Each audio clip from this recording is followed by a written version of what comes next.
Eamon Khan here for Seconds Out in Brighton with the one and only Wasserman boxing promoter Kalle Sauerland. Kalle, good to see you, and a pleasant surprise, I imagine, to see the reaction to the Eubank versus McKenna announcement. A lot of people expecting this to be a good clash of styles and potentially a war on fight night. Yeah, but you know what I was saying up there today was you get, and you know, you're Seconds Out, you're an extremely respected outlet in the boxing scene. You feel straight away when you're making a fight a reaction, you know, and you know fights that like give the example of Eubank's last fight last year was to get back to business, and we knew the reaction wasn't going to be great, but we had to do it. We had to do it to set this up. You put this one out there, especially off the back of McKenna's last incredible fight. It sets up something which has a narrative, and straight away, you know, when you've got the boxing hardcore happy, that's when you can expand into the mainstream. And like I said, you know, he's done 2 million, average 2 million views, 1.9 million views, 1.9 million views in his last fights on Channel 5. So we're in a good place in terms of the platform for him. But at the same time, on a fight to really deliver a war where he looks good, comes out on top. Now you've got to take those risks. McKenna is a live opponent. So it's about levels, and that's not against anyone else. It's just about yourself, about testing those levels and upping the level. And you know, it's IBF Intercontinental Championship approved now, so we'll be, you know, looking at a top 10 position for the winner. So yes, it's that time of the career as well. 20-0, 30 years old now, so it's the perfect time to go and attack. And I was talking to Harlem earlier. I said, forget the names at the moment. Let's just I want to get you right up those rankings this year, you know. And if a name comes along, it's the right time to make a big fight. We'll make it. Yeah, we're not. But McKenna has had such a positive reaction to the way when it was announced. It's great to see, and absolutely stacked card as well. So delighted with that. And Mick Conlon joining Wasserman Boxing was a nice way to start the year as well. It's a great time to be working with Mick. I think that last chapter of his career, he really wants to go out and prove some people wrong. Reserve the Michael Conlon chat for tomorrow, as we penciled into a chat about that then. But just sticking on Harlem Eubank, McKenna made mention at the press conference that he felt he was going to break his heart, and he felt that he hadn't faced an opponent of his stature and caliber. Have you ever seen any kind of cracks in Harlem Eubank? Do you think they would have been shown by now if there was that in him? I haven't seen them, but at the same time, let's not paint this pretty. This is his toughest fight, and that's how you match in boxing. You take those little steps up, and then you've got to take that bigger step, and that's when you find out. But everything I see, and this isn't based on his, you know, that he's a Eubank. This is based on what we've seen of him, you know, with Charlie in training, obviously, but also in the little moments in the fights coming through. You know, I've seen him get a bit buzzed, and I've seen him come straight back into a fight. So you see the heart's there. You see these little moments, but it's without a doubt a level up, and that's what we're going to find out. That's the exciting thing about sport, especially boxing, when you're coming through. You know, it's not like you come out, you know, just land in that deep end and, you know, he's a champ. He's, you know, there's a road to get to that deep end, and this is certainly a big step up. You mentioned during the press conference as well about Adam Azim and his upcoming fight this weekend. Is there a little bit of frustration there? The fight with Harlem Eubank and Adam Azim never materialised, and you talked about kind of the matchmaking process and that. What is the caliber opponent this weekend if you've got a fight penciled in a month or so? How difficult is the process of getting matchmaking right? You've been in the game a lot longer than Boxer and Ben Shalom. When do you kind of get the knack for that process? It's a bit of trial and error. You know, let's be honest. And when I say trial and error, you know, in a controlled manner, like you can push a guy early in his career too hard, and he loses. But some of those fighters actually thank you later because they changed something. Matty Harris, good example, lost. Everyone billing him, oh, this is the next big heavyweight coming out of the UK, some showreel knockouts, upped it 1 or 2 levels, and lost. It's changed now to Peter Fury. I think it's a great change. Seems to have changed his lifestyle a bit as well. We will see. If that's the case, then he will thank me years to come for upping it then, because you don't want to up it when you're 18 and 19 and 0. Yeah. So I understand what Tyrone is also saying, is that, you know, the 20 and 0 is a bit padded. My argument will be, no, it's just been well matched up to this stage. Tyrone has had it a lot tougher coming through. Right? You see some of the names on his resume, but that's the scalp you need to then take.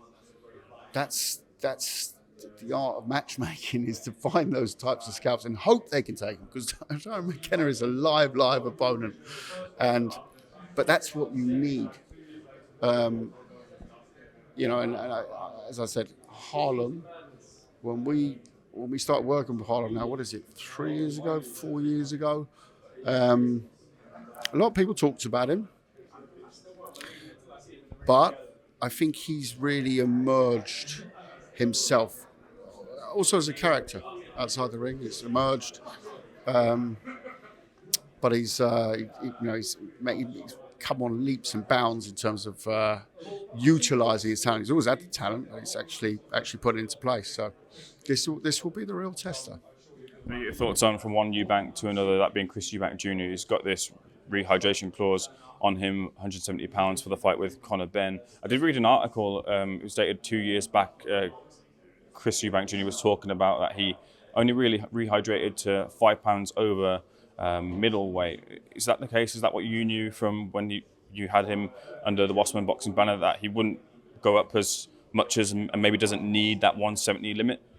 Let's go much prior to the Wasserman boxing days of Chris Eubank Jr. You know, when he boxed, when I had him in the World Boxing Super Series, I think he had troubles to actually make 168. I'm talking about going up to 168. He had to eat to make that weight.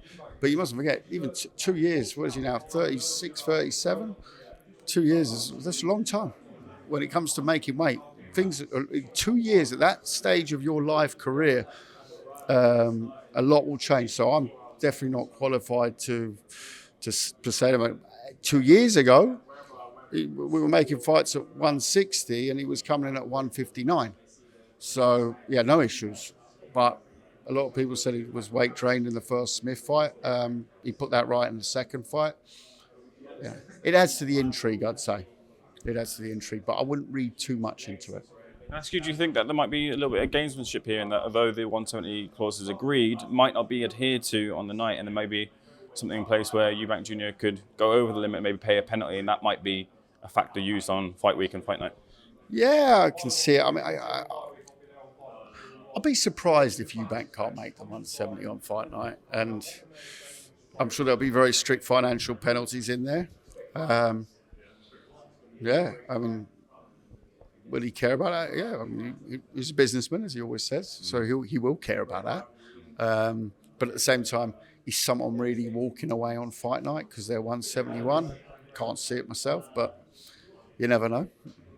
We move on to this fight when the bell rings. Then I think then we'll all breathe a big sigh of relief and look forward to it, because I think it's going to be an absolute tear up. Let me ask you about some of the Misfits boxing scene. Current status regarding Tommy Fury. Look, there's some things that he's got to iron out in his personal life, and the reports are suggesting that John Fury has been removed from his camp. Does that change anything in terms of Tommy Fury's future in the Misfits boxing scene? Yeah, I've seen those reports, but I find them difficult to believe, given that 6 days ago I was sitting in a room with Tommy and John Fury. That's all I can say on it. Would you believe that Tommy Fury will be in a Misfits boxing ring this year? We had very good discussions last week. I did see a gentleman, the name escapes my head, claiming that he was going to face Tommy Fury. Any truth to that? I believe it might be Matt Floyd. Yeah, I've seen the name. It's a name that I know his representative as well. Michael Francis from Tasman Fighters, actually the same people who look after JL Pattaya. They've been in touch and get on very well with Tasman. So it's possible. But right now we're sort of working out stuff with the Furies. Let's put it that way. Can you say as to what the latest is regarding KSI is now searching for an opponent? The reaction led to Wayne Bridge to react by pulling out of the fight. Did you feel that was going to happen after the words exchanged in the ring? No, I didn't. I think that it's Misfits is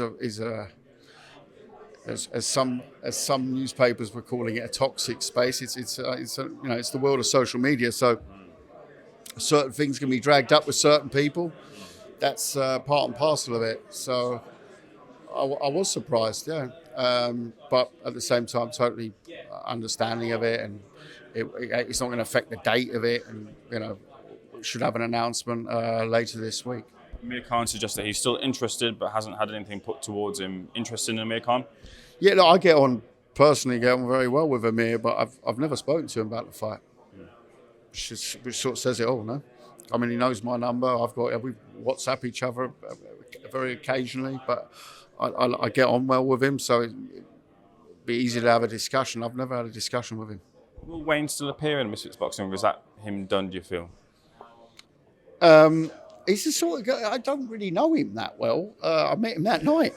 So the idea came through some other people in our setup, and they knew his agent. And apparently everyone tells me he's a guy who on a football field was absolutely hard as nails. So, boxing's probably one for him then. He wants to keep proving himself. I think as an athlete, someone who's gone and won everything in his sport, that being football, you look for new challenges. So I think that's what he wanted.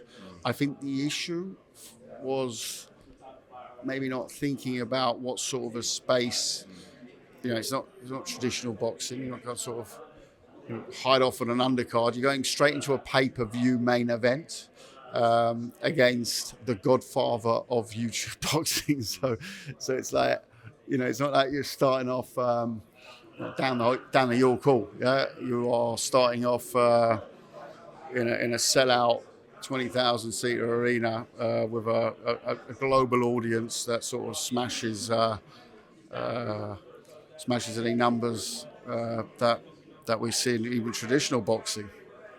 Speaking of smashing numbers, it's always big news when Jake Paul has an announcement and he's teasing something that I believe is going to be announced today. Have you heard anything at all as to what that is? No, I'm not really too into the Jake Paul business. I'm sure he'll have very creative ideas on what he's doing next, but not really my business. I look after my business and he can look after his. Hopefully those businesses will meet one day and we can actually get a fight done. Very last thing, Darren Till impressed to get in his victory over Anthony Taylor. What's next for him? He did.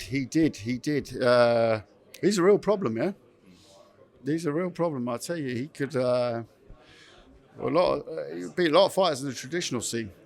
He's a. What I didn't realise was the size of him. That he's like. I never watched him live fighting UFC.